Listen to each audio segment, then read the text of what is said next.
दोस्तों, मानव के जीवन की शुरुआत कहां पर हुआ था, इसका सटीक जवाब तो किसी के पास नहीं है। लेकिन अनुमान के अनुसार अफ्रीका के घने जंगलों में उन आदि मानव का राज था। कहा जाता है कि 70,000 साल पहले आदि मानव का एक दल भारत आते हैं और 45,000 साल पहले भारत से उनका एक दल यूरोप की ओर और 30,000 साल पहले इन्हीं में से एक दल ऑस्ट्रेलिया की ओर जाते हैं। दोस्तों, भोजन और मौसम के बदलाव के कारण वे लोग हमेशा से ही एक जगह से दूसरी जगह पर भटकते रहते थे। लेकिन समय के साथ साथ उन लोगों के रहने चलने फिरने के तरीकों में भी बदलाव आया, साथ ही उनके शरीर के बनावट में भी धीरे धीरे बदलाव होने लगे थे।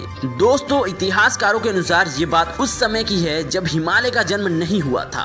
पहाड़ों की जगह पर था एक विशालकाय जल राशि जिसके चारों तरफ घना जंगल था।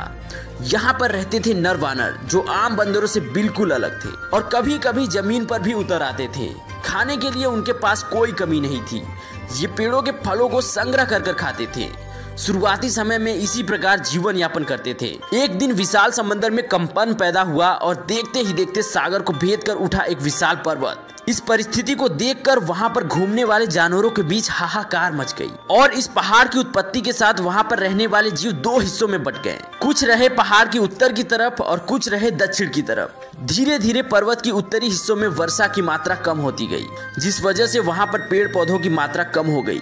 अब पेड़ नहीं तो पेड़ों पर उगने वाले फल नहीं, जिसका मतलब खाने की कमी, और वहां के जीव मुश्किल में पड़ गए। और करे तो करे क्या, दक्षिण की ओर लौट भी नहीं सकते थे। यहाँ का रास्ता विशाल पहाड़ ने रोक रखा था। अब इन लोगों के पास एक ही रास्ता था, उत्तर की ओर आगे बढ़ते रहना। खाने की तलाश और रहने के स्थान, इसी के तलाश में उत्तर की ओर आगे बढ़ते रहे। आखिरकार कहीं दूर जाकर उन्हें रहने का स्थान मिल गया। यहाँ हरे भरे पेड़ पौधे, जलाशय से भरपूर था। आखिर उस लंबे सफर के बाद उन जीवों के जीवन जीने का तलाश खत्म हुआ। वैसे इस यात्रा के दौरान इन जीवों में अनेक बदलाव आए। जो नर वानर डाल डाल घूमकर पेड़ों पर रहता था, वो जमीन पर आसानी से चल सकता था। जमीन पर चलने के लिए ये जीव हाथों का भी सहारा लेते थे, लेकिन इस तरह चलते चलते इनके पेट में दर्द होते थे, इसलिए ये अब बिना हाथों का सहारा लिए दो पैरों पर चलना शुरू किए। लेकिन बिना हाथों के ऐसे चल पाना आसान नहीं था, पर ऐसे ही चलते चलते उनका यह अभ्यास आदत में बदल गया। वैसे जीवों को जीने के लिए आहार के साथ साथ मौसम में बदलाव के कारण खतरनाक जंगली जानवरों से बचने के लिए उन्हें किसी सुरक्षित स्थान का खोज करना भी जरूरी था।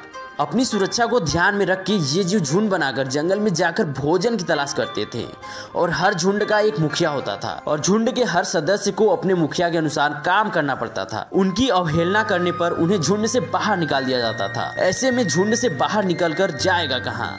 चारों ओर घना जंगल, जहां अकेले पड़ जाने पर जंगली जानवरों से खतरा बढ़ जाता था। ऐसी हालत में अपने दल प्रमुख की बातों में सहमति जताने के अलावा और कोई चारा नहीं था। खाने की कमी के मुसीबत से इन जीवों का नाता नहीं टूट पाता था। इसी मुसीबत से उभरने के लिए एक बार अपने दल के मुखिया के साथ भोजन की तलाश कर रहे थे। अचानक से वहां पर कहीं से एक जंगली जानवर आता है।